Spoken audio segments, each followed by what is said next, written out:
I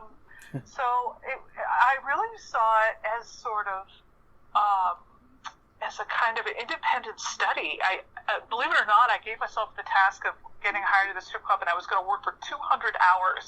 I actually created this grid with boxes, and I was going to check off the number of boxes, cross off the 200 hours, and then at the end of the 200 hours, I was going to quit, because I thought 200 hours was going to give me some kind of notion of what the sex industry was. It was kind of like this independent study into sex work.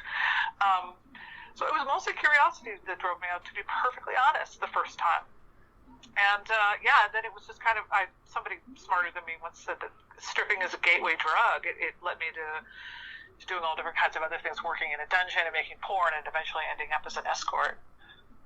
How was your first time stripping? Were you nervous? I was thrilled. Oh, shit.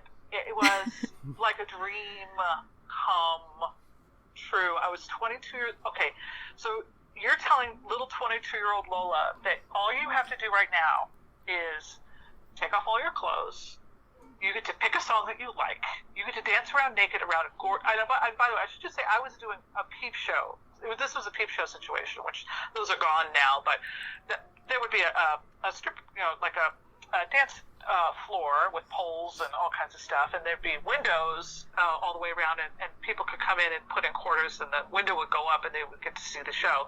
So this was no contact stripping. It was full nudity, and there would sometimes be girl-on-girl shows and things like that, but there was no contact with the customers.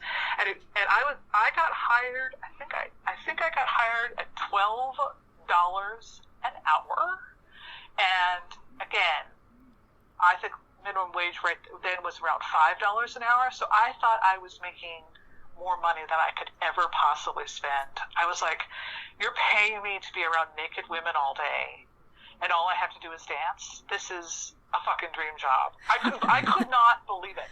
I spent the entire time actually working at that job thinking every day I was going to be fired, because I could not believe how lucky I was. I could not believe how lucky I was. I loved that job. Was there like an adrenaline rush to that? I've always been curious how it is.